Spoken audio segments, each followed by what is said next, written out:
दोस्तों, इतिहास योद्धाओं से भरा पड़ा है। इस्लाम के इतिहास में एक से एक महान योद्धा है जिन्होंने अपनी ताकत से और वीरता से अपना नाम कमाया और एक छोटी सी सल्तनत से लेकर एक बड़ी सल्तनत तक को कायम किया। आज की इस वीडियो में हम बात करेंगे इस्लाम के इतिहास के 10 ऐसे योद्धाओं के बारे में जिन्हें ज्यादातर लोग जानते भी होंगे और नहीं भी जानते होंगे। तो चलिए जानते हैं उन 10 महान योद्धाओं के बारे में जिनकी लोग वीरता और ताकत की मिसालें दिया करते हैं। Number 10, Mahmud the conqueror. दोस्तों, इनको लोग मोहम्मद फतेह के नाम से भी जानते हैं। ऑटोमन एम्पायर के 7वें सुल्तान थे। सुल्तान मोहम्मद फतेह को सल्तनत ओस्मानिया का सबसे ताकतवर सुल्तान माना जाता है क्योंकि सुल्तान मोहम्मद फतेह ने जो किया था वो काम इनके पहले के सुल्तान भी नहीं कर पाए थे, क्योंकि इनसे पहले के सुल्तान ने कई बार कोशिश की कि बाइज़ांटाइन एम्पायर को हराकर पूरी दुनिया पर फतेह हासिल करने की, पर उनको हर बार हार का सामना करना पड़ा और ये वही जगह है जिसको आज हम इस्तांबुल के नाम से जानते हैं। दोस्तों, महमद फतेह ने 1453 में बाइज़ेंटीन एम्पायर को हराकर पूरी दुनिया में फतेह की थी। नंबर 9, दुनिया के इतिहास में बहुत कम ही योद्धा हुए हैं जिसमें मंगोलों को हराया हो, जैसे अलाउद्दीन खिलजी, जलालुद्दीन खिलजी, और उन्हीं में से एक और नाम आता है रुकनुद्दीन बैबर्स का। दोस्तों, रुकनुद्दीन बैबर्स मुस्लिम दुनिया का एक मशहूर राजा था और इजिप्ट के ममलुक सल्तनत का चौथा सुल्तान था। इनका जन्म 19 जुलाई 1223 में हुआ था। जब ये छोटे से थे तभी इन्हें मंगोल द्वारा कैद करके बेच दिया गया था, लेकिन मंगोल को यह बात पता नहीं थी कि वो जिस छोटे से बच्चे को आज बेच रहे हैं वो उन्हीं पर आगे चलकर भारी पड़ेगा। 1240 में वो इजिप्ट पहुंचे और वहां कमांडर बन गए और उन्होंने 3 बार क्रसेडर को हराया था। 1 जुलाई 1277 को उनकी मौत हो गई थी। नंबर 8, दोस्तों 8वें नंबर पर है एर्तुगरुल गाजी, जिसे हम और आधे से ज्यादा दुनिया जानती है। 1188 में जन्मे एर्तुगरुल गाजी ने अपने छोटे से कबीले को मंगोल और स्लावियों के कहर से बचाया था। एर्तुगरुल गाजी जिस दौर में जन्मे थे वो दौर मुसलमानों का काफी बड़ा दौर था, लेकिन एर्तुगरुल गाजी ने अपनी ताकत और अपनी वीरता के दम पर उस्मानिया सल्तनत की नींव रखी थी, जिसकी स्थापना उनके बेटे उस्मान गाजी ने की थी। सल्तनत ए उस्मानिया ने 600 सालों तक राज किया था। इस्लाम के लिए लड़ाई लड़ने वाले एर्तुगरुल गाजी ने बहुत से इलाकों पर फतेह हासिल की थी। 1280 में वो इस दुनिया से रुखसत हो गए। 7वें नंबर पर है आमिर तिमुरलैंग। आमिर तैमूर 14 के दशक में तुर्क और मंगोल कमांडर थे और ये अपने वक्त में पूरे एशिया और मुस्लिम दुनिया का एक महान मुस्लिम योद्धा रहा, जिसने लगभग 19 साल के दरमियान ईरान, इराक, सीरिया, टर्की और हिंदुस्तान के कई राज्यों पर फतेह हासिल की थी। अमीर तैमूर ने अपनी जिंदगी में एक भी जंग नहीं हारी। उन्हें अब तक के सबसे अजीम जनरलों और रणनीतिकारों में गिना जाता है। नंबर 6, अब बात करते हैं 6वें नंबर की, मोहम्मद बिन कासिम। दोस्तों, मोहम्मद बिन कासिम पहले ऐसे मुस्लिम योद्धा थे जिन्होंने हिंदुस्तान पर की जमीन पर कदम रखा था। मोहम्मद बिन कासिम एक उम्मैद जनरल थे जिन्होंने 17 साल की उम्र में सिंधु नदी, सिंध और पंजाब पर फतेह हासिल कर ली थी।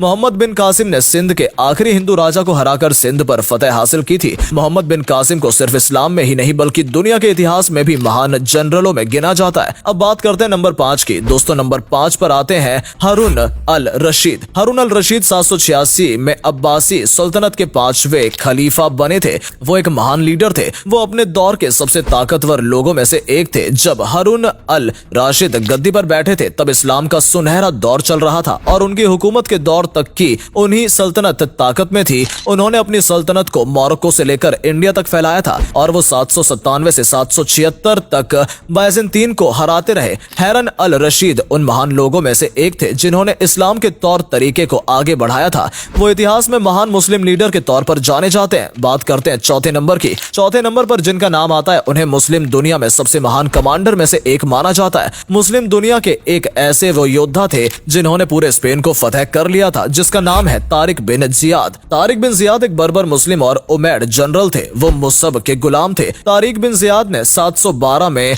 एडलाइड का युद्ध जीत लिया था, जबकि उनके दुश्मन की सेना उनकी सेना से 3 गुना ज्यादा बड़ी थी, लेकिन उन्होंने अपनी हिम्मत के बल पर एडलाइड का युद्ध जीत लिया था। तारिक बिन जियाद ने 300 अरब रकम और 10,000 बर्बर को साथ लेकर स्पेन को फतेह किया था और उन्होंने एक ऐसी सल्तनत की बुनियाद रखी थी जहां उस सल्तनत ने 1200 सालों तक राज किया था। तीसरे नंबर पर जिनका नाम आता है वो एक ऐसे योद्धा थे जिन्हें सिर्फ मुस्लिम दुनिया में ही नहीं बल्कि सारी दुनिया में भी एक महान इंसान माना जाता है, जिनका नाम था सलाउद्दीन आयुबिल। सुल्तान सलाउद्दीन आयुबी जो 100 से भी अधिक जंगों के विजेता रहे। वो एक विजेता शासक, एक लीडर और एक नेक दिल इंसान थे। मुस्लिम दुनिया में ऐसे कम ही लोग हैं। वो इजिप्ट, सीरिया के सुल्तान थे। उन्होंने अपनी ताकत और हिम्मत के बल पर ईसाइयों की फौज क्रूसेडर को हराया था। उन्होंने जेरूसलेम पर फतेह हासिल की थी। जेरूसलेम पर फतेह हासिल करने के बाद वहां पे रहने वाले ईसाइयों पर उन्होंने कोई जुल्म नहीं किया, बल्कि उन ईसाइयों को उन्होंने खुलकर जीने की आजादी दी। जंग में मिले लिए सोने चांदी का इस्तेमाल वो स्कूल मस्जिद अस्पताल बनवाने के लिए खर्च करते थे,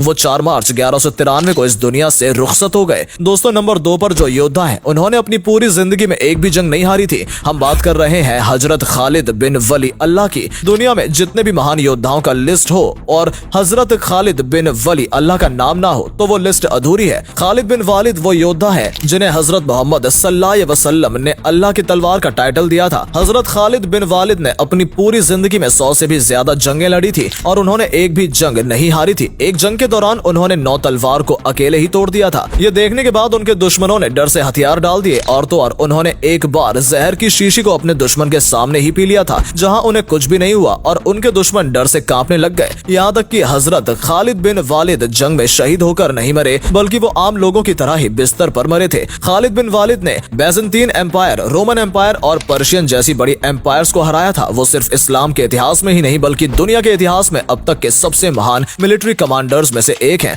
अब आते हैं नंबर 1 पर। नंबर 1 पर जो योद्धा है दुनिया उनकी वीरता की मिसालें देती है। इस्लाम के चौथे खलीफा और हजरत मोहम्मद सल्लल्लाहु अलैहि वसल्लम के चचेरे भाई और उनके दामाद हजरत अली रज़े अल्लाह हैं। ये इस्लाम के लिए जंगों में प्रॉफिट मोहम्मद सल्लल्लाहु अलैहि वसल्लम के साथ कंधे से कंधा मिलाकर लड़े। हजरत अली की वीरता और ताकत का अंदाजा इसी बात से लगाया जा सकता है कि उन्होंने जंगे खैबर में लश्कर के मुखिया मरहब को हराया था। मरहब एक बहुत बड़ा पहलवान था जिसकी ताकत से अच्छा खौफ खाता था, लेकिन हजरत अली ने पहलवान को शिकस्त दी और तो और उन्होंने खैबर के किले को ढाल बनाकर दुश्मनों को हराया था। तो दोस्तों ये थे वो 10 महान मुस्लिम योद्धा जिनके बारे में हमने इस वीडियो में आपको बताया। आपके हिसाब से ऐसे कौन कौन से मुस्लिम योद्धा हैं जिन्हें हम इस वीडियो में शामिल नहीं कर पाए, तो आप हमें कमेंट्स करके जरूर बताएं।